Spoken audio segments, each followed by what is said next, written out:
kadang-kadang kena sobat. Tapi kalau membawa ganja berkilo-kilo, dia dibebaskan. Okey, malam ni saya nak bercakap tentang ganja. Bukan saya nak menggalakkan anak-anak muda isap ganja atau pakcik-pakcik isap ganja. Bukan. Saya ini telah terbaca kemarin tentang berita bagaimana seorang warga dari Perancis, Le Citizen Français, dia ditangkap kerana membawa ditemui di dalam rumah dia lebih daripada 1 kilo ganja, hampir 2 kilo ganja lah katakan tu. Bersama-sama dalam rumah yang sama itu ada 3 orang lagi warga Malaysia. Apa yang saya nak komen di sini ialah bahawasanya dia telah dibebaskan setelah ditahan. Saya dengar kabar juga Presiden Macron daripada Paris berkempen untuk membebaskan warga Perancis ni.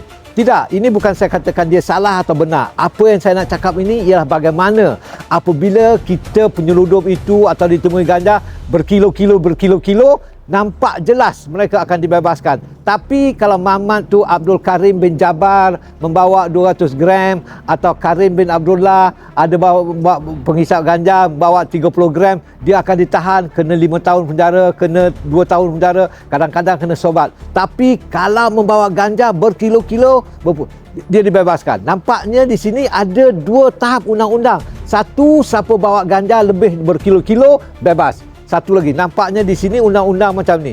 Jadi dalam ketika dulu, ingat tak? Saya ada juga terbaca anak siapa? Anak Vincent Tan. Dia ditangkap, kemudian dia bebas. Dia bebas tak tahu apa. Kemudian saya juga baca berita bagaimana Yasin, seorang penyanyi Yasin ini ditangkap kerana memiliki pokok-pokok ganja. Apa telah jadi? Dia dihantar ke rumah sakit psikiatris.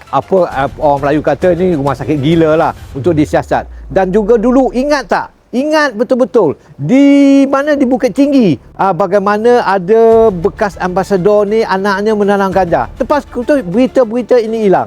Selalu beginilah berlaku.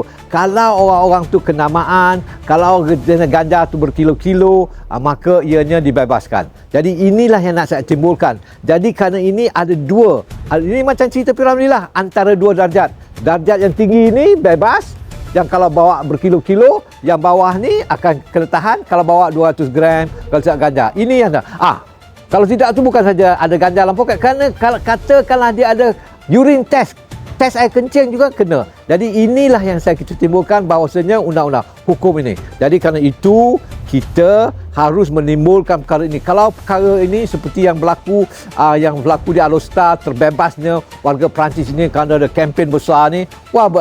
Kempen besar ini. Tapi kerana dia membawa berkilo-kilo. Yang tak bawa berkilo-kilo ni kena. Itu saja saya nak cakap pada malam ini. Terima kasih.